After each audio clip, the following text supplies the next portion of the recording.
So the time has come. It's the review for the 12th episode, or the last episode of Campfire Cooking in Another World with my absurd skill season 2. And warning, there will be spoilers. But first, a recap. The episode begins in the rented mansion that Makoto and the gang are staying in. Fel tries to gently wake up Makoto, but has to resort to physically pushing him off the bed to achieve the result. A startled Makoto demands an explanation, but is reminded that he had requested Fel to wake him up the following day to ensure the gang can make it to the morning fish market. After hurriedly getting ready, Makoto and the gang arrive at the fish market to find it bustling with people and stocked with freshly caught fish. The exact opposite of how it looked when the gang had arrived at the town. Catching the scent of some deliciously cooked food, Fel and the familiars push Makoto in the direction of the nearby food stalls. Begrudgingly going along with them, Makoto and the gang feast on various food items from these stalls, ranging from grilled fish to clam soup. While purchasing giant clams from one of the stalls, Makoto notices that the same stall is also selling oysters. Seeing these fresh and plump oysters, Makoto can't help but comment that he'd like to eat it raw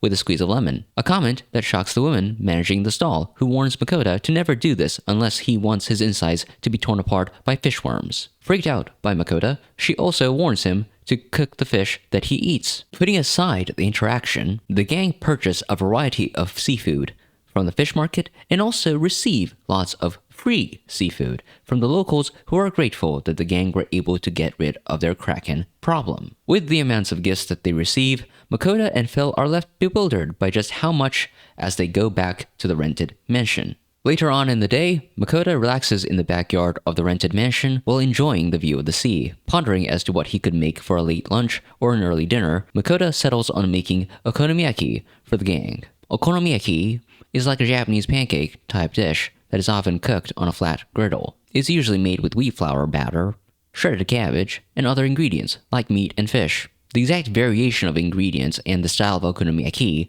can differ depending on the region of Japan you're in. While possible to make with a frying pan, Makoto uses a custom griddle top for his barbecue set in the episode to make the okonomiyaki. Curious by the new dish, familiars watch as Makoto prepares the kraken and vermilion egg okonomiyaki with skill and finesse. Amazed by the taste of the okonomiyaki, both Dora and Sui are blown away by the taste, while Fel is blown away by the fact that he did not get his portion of okonomiyaki. Makoto responds to Fel's irritation by letting him know that he is preparing a special large oyster and egg okonomiyaki for him. While Makoto is cooking the okonomiyaki, both Dora and Sui express admiration to the way in which Makoto had flipped the okonomiyaki and asked to be given an opportunity to try it out. To Fel's dismay, Makoto agrees to let them try flipping the okonomiyaki that he was cooking for Fel. As expected, Dora and Sui's attempt ends in disaster, with the okonomiyaki breaking up in the process and landing everywhere on the griddle top, leaving Fel devastated. Assuring Fel that he'll fix the situation,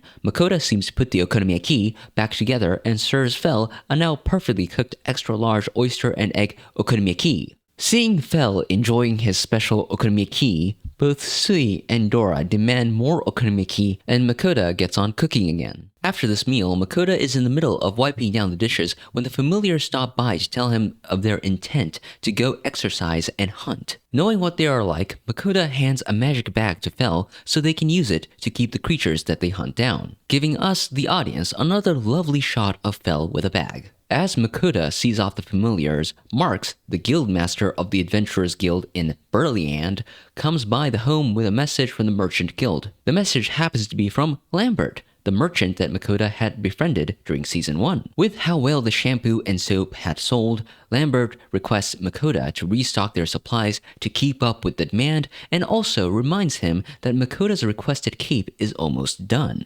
Makoto ponders as to what to do about this, but stops when he notices Marks with a grave expression. Being asked if something is wrong, Marks begins to approach a topic, but brushes it aside and goes back to the guild after ominously stating that they're still in the process of confirming things. While Makoto ponders as to what could be troubling Marks, the familiars are excitedly running through the forest when they spot a red dragon flying above them. Some hours later, Makoto is deep in contemplation in the mansion when the familiars return. Excited, refreshed, and a little smug, the familiars express satisfaction in their recent hunt. Makoto curiously asks what they hunted down, and they show him a freshly hunted red dragon. The familiars quickly begin speculating how tasty this red dragon will be, but quickly stop when Makoto reminds them that butchering a dragon would require them to go visit one disappointing elf in Dolan. A notion that makes even the legendary Fenrir uncomfortable. Refusing to think any more about this in the moment, Makoto decides to cool down by putting the dragon away into his item box and making kakigori with sui. It is a Japanese shaved ice dessert that is flavored with syrup or milk. Sui has the kakigori that is flavored with condensed milk, Dora has the blue Hawaiian flavored kakigori, while Fel has the strawberry flavored kakigori.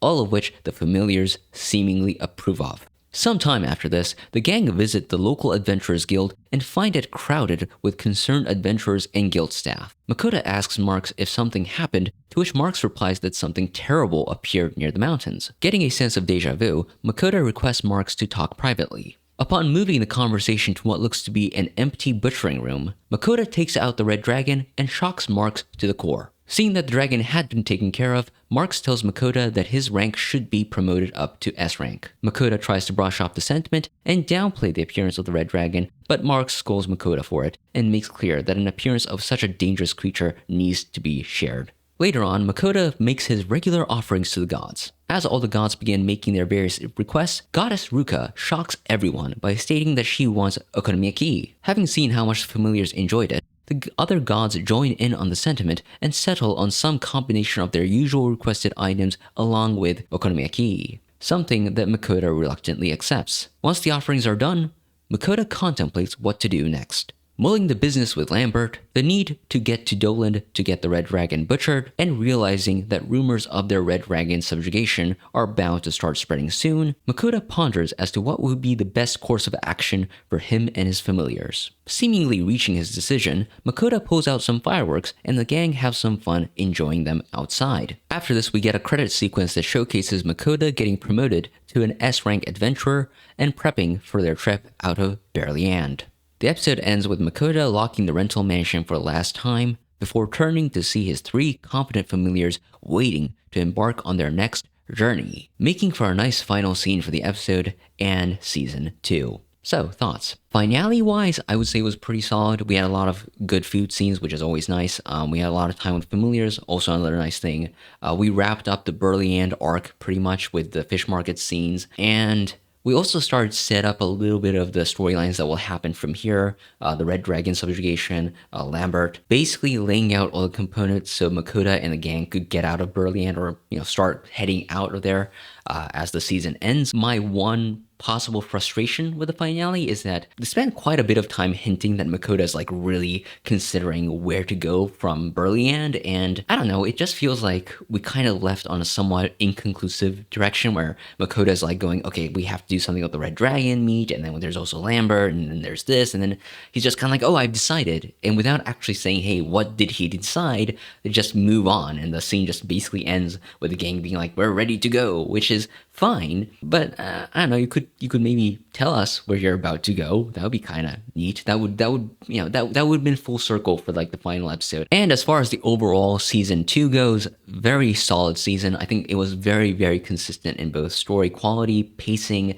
and animation quality. There was a little bit of a dip, a bit of a slowdown around episode 10, but things quickly picked up from there. And I think overall, considering the kind of animation quality we've seen in the overall anime season, I think this was one of the better ones, if not one of the more consistent ones, and I really appreciated that. And the inclusion of Dora-chan, I think, was done very excellently. He naturally just became a part of the crew within the first few episodes, and then it was just really nice seeing that bond develop between the familiars. Very, very cute to see Dora-chan and Sui playing like little kiddos here and there. And maybe because he's just so expressive, and I've seen so many shots of him just like enjoying food, sauce all over his mouth, and just being like, yeah, this is amazing. Scenes like that, I think, really make him an endearing character, and I quickly became a very big Dora-chan fan within this franchise. It's a very like chilled, laid back, endearing show in many ways, and very safe for work. So I would be surprised if this doesn't get a season 3, but we'll see what happens in that regard. But season 2 is over.